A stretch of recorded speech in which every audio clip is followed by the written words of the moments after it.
Se me pidió por parte de la organización del foro que yo hablara de los espacios socioeducativos de acompañamiento a la parentalidad.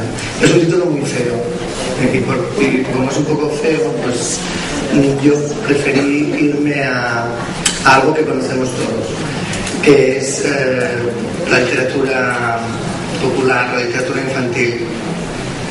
No voy a hacer ahora aquí un estudio que ya Bruno Bettelheim hizo en su momento sobre el significado y el sentido de los cuentos populares, pero me parecía que La Caperucita Roja era una historia interesante en el tránsito de avanzar en el acompañamiento a las mamás y a los papás en hacer de mamá y de papá. Me parecía interesante porque claro, la mamá de Caperucita parece un poco irresponsable.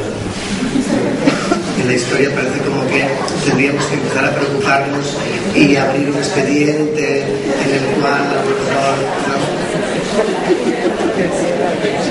Pero también la historia nos hace pensar sobre si el bosque es peligroso, ¿sí? Porque la tarea, más que el bosque, luego hablaré del bosque, si la tarea que le encomiendan a Caperucita es una tarea peligrosa, es una tarea que puede llevar a cabo una niña, y entonces nos podríamos remitir a los trabajos infantiles, al abuso por el trabajo infantil, yo no sé, un poco como este tipo de tareas, ¿no? Porque Caperucita es cuidadora, ella es un poco trabajadora familiar de su abuela, un poco, ¿no? Luego pensaba en la peligrosidad que os decía antes, en la amenaza del bosque, ¿no? Pensaba que claro, enviar a Caperucita a casa de la abuelita, pues claro, puede ser que pensamos que el bosque es amenazante, pero bueno, también es amenazante la ciudad. La ciudad es amenazante. Ahí en Barcelona tenemos muchos niños que llevan las llaves colgadas del cuello y van en el metro solos. Y, bueno, Francesco Tonucci reivindica otra vez recuperar la ciudad para los niños y para las niñas, ¿no? Entonces, bueno, me hacía pensar esto y me hacía pensar también en algo que a lo mejor alguien puede ver que no está muy conectado, que es la historia de la incapacidad de los mayores, ¿no? La abuela de Caperucita, como es vieja, está incapacitada. Entonces, no todos los viejos están incapacitados, ¿no? Con lo cual también un poco nos hace pensar de qué manera lo transgeneracional lo estamos tratando cuando tratamos la infancia, ¿no? Porque la infancia es el inicio del ciclo y la vejez es el final del ciclo. Yo quería empezar con La Caperucita Roja porque me parecía una manera de desdramatizar el título, pero voy a ser muy, muy serio y voy a ceñirme al tema. Quisiera contextualizar, sobre todo quisiera contextualizar de lo que voy a hablar. Y hoy les voy a hablar de mi vida. Sí. Alguien podría pensar que iba a hablar de algo que está en los libros y que, como decía Gracia, que se escribe en los estudios y en las investigaciones que se llevan a cabo. Yo trabajo en la universidad y también investigo y también publico, pero me parece importante contextualizar, porque un texto sin contexto es un pretexto. Y entonces, claro, me parecía importante hablar desde mi visión. Y ya tengo una edad, yo este año he cumplido 50 años, y entonces me siento como con ya un recorrido vital, como para poder hablar de la gente que he ido conociendo en todo este tiempo y de las personas con las que me he ido encontrando. Bueno, vamos a hablar del contexto territorial, del contexto geográfico. Yo voy a hablar de lo que conozco, ¿sí? Siento no conocer bien Andalucía en ese sentido. No voy a poder hablar de Andalucía porque no la conozco bien. Voy a hablar de lo que conozco.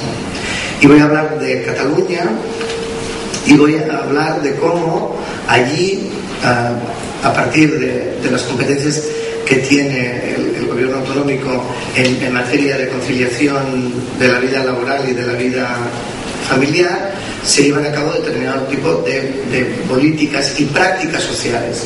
No solamente hay que hablar de las políticas, porque también hay prácticas sociales que a lo mejor no están establecidas en la norma, pero que se llevan a cabo también. Yo creo que es importante.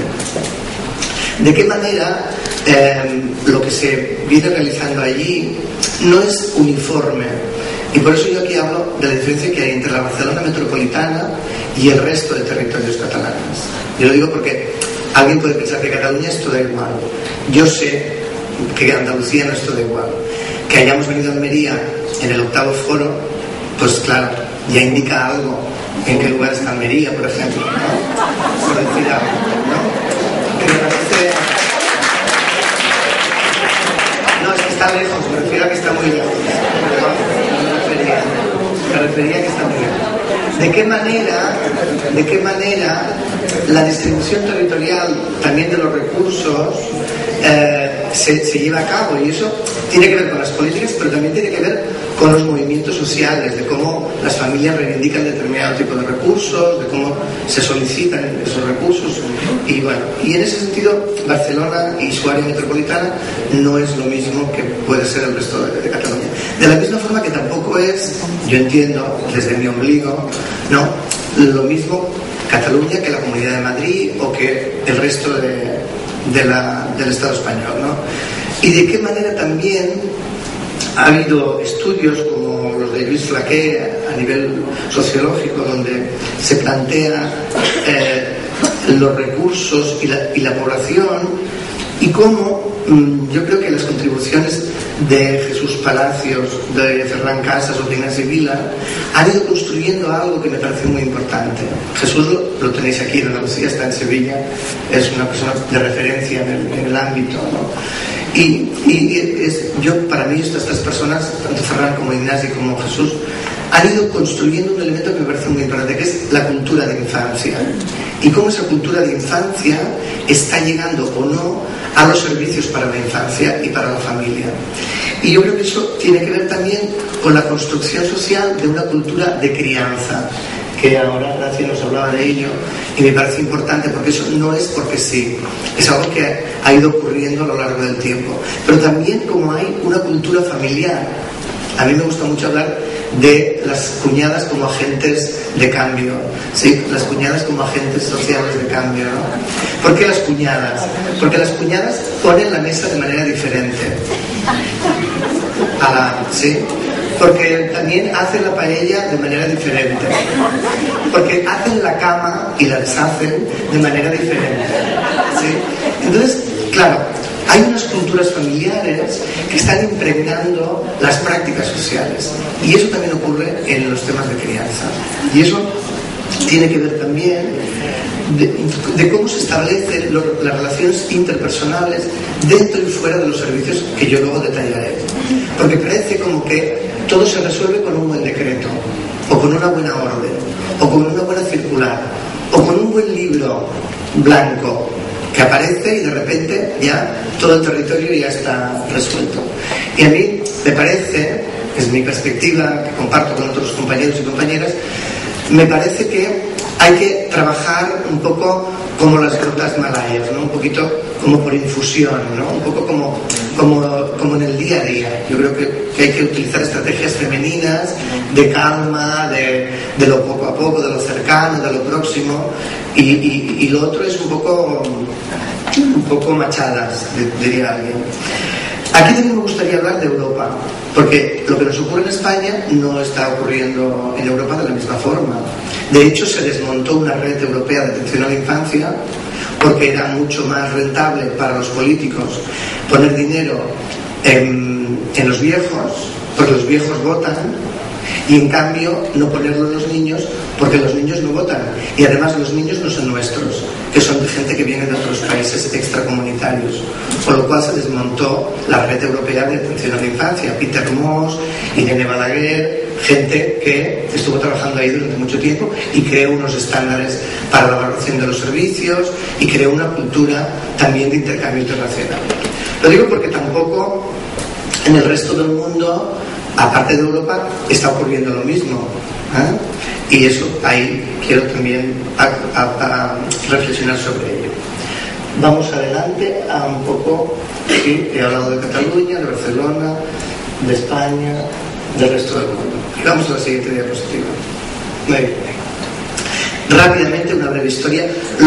Los pedagogos tenemos fama de que somos historiadores y que luego, cuando tenemos que pasar a la acción, nos cuesta mucho, ¿no? Pero yo no quiero renunciar a hacer una reflexión sobre el cuidado de los niños y las instituciones que se han hecho cargo de ello. La cuarentena, no sé si aquí en Andalucía se hacía, o si se hace o no se hace, ¿no? Cuando una mujer paría, su madre habitualmente, o su hermana mayor, si había tenido hijos, estaba durante 40 días en casa de la que había parido, pues a preparar buenos caldos, a dar pautas de cambiar al crío, no sé si aquí se llevaba a cabo o no, pero allí sí. Y allí ahora empieza a aparecer una figura que se llama la doula, que no sé si aquí también está apareciendo, que es un nuevo perfil profesional, ¿no? Ahora aparece, ¿sí? Bueno, se habla de ello. Bueno, ¿y qué pasa, no? Lo que pasa con los juegos infantiles, que en verano con los primos los cambiabas, ¿no? Y luego te ibas a tu pueblo y eras el rey del mambo porque traías muchos juegos nuevos, ¿no? Pues aquí pasa igual. Si yo vengo aquí aprenderé cosas y si venís allí también aprenderéis cosas. Bueno, quiero hablar de eso porque me parece importante. Lo mismo que también quiero hablar del ama de cría, ¿sí? Es una realidad también. Era una realidad. Ahora no se da porque hay muchas leches sintéticas, sí, hay muchas maneras de amamantar y también se plantea todo el tema de la lactancia natural y todo esto. Hay un debate que me parece importante. Yo creo que es importante tenerlo en cuenta.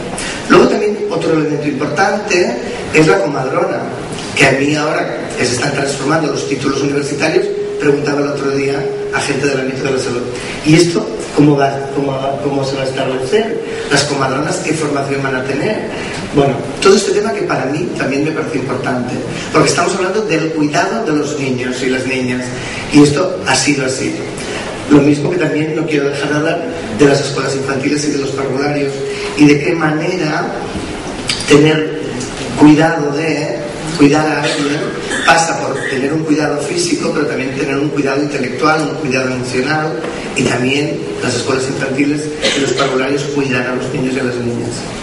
Como también hay un elemento que me parece importante reivindicar, que es hablar de las ciudades educadoras, de qué forma proyectos de ciudades y de municipios educadores plantean el cuidado de sus niños y cómo se establecen itinerarios para ir desde casa hasta la escuela, para que los niños puedan disfrutar de ese itinerario y no tengan que estar metidos en el coche atrás o en la pantalla en el cogote del papá o de la mamá, ¿no? Y ver estas cosas que parecen un poco desnaturalizadas. También quisiera hablar en esta historia de las escuelas de madres y padres que todavía están vigentes y que se llevan a cabo en según qué sitios, en otros sitios no se llevan a cabo, pero que también son precursoras de lo que quiero hablar hoy, sobre todo que son los espacios familiares. Bueno, hablo de todo eso porque me parece importante considerar que el cuidado se lleva a cabo a través de lo relacional. Y Leonardo Boff tiene un libro que os recomiendo, que está descatalogado, pero que si lo podéis encontrar en algún sitio, en alguna librería de viejo, se llama El cuidado esencial, os recomiendo especialmente, ¿sí? Muy bien, vamos a hablar de los espacios familiares. Voy a caracterizarlos muy rápidamente porque sé que tengo solamente 5 minutos. Son servicios de atención a la infancia y a la familia que lo que pretenden es mejorar las habilidades de crianza, vivenciar otros modelos de interacción, favorecer la autonomía, facilitar un espacio de escucha, promover espacios de reflexión y ayudar a los padres y a las madres a organizar mejor la vida familiar. Claro, parece como que los espacios familiares fueran la pócima mágica de Asterix y Obelix, ¿sí? Pero no es crear unos escenarios nuevos donde las mamás y los papás puedan tener elementos de reflexión sobre los que recuperar los recursos de crianza, porque ya están esos recursos de crianza. La investigación incipiente que nos decía Gracia nos hablaba de esos recursos que ya tienen las mujeres y los hombres que están criando, pero hay que recuperarlos y darles valor y ver que están allí y actualizarlos. Bueno, quiero hablar muy brevemente de algunos formatos o escenarios que se han llevado a cabo fuera de aquí. Por ejemplo, en el Anna Freud Center de Londres empieza a trabajarse con dificultades de las mamás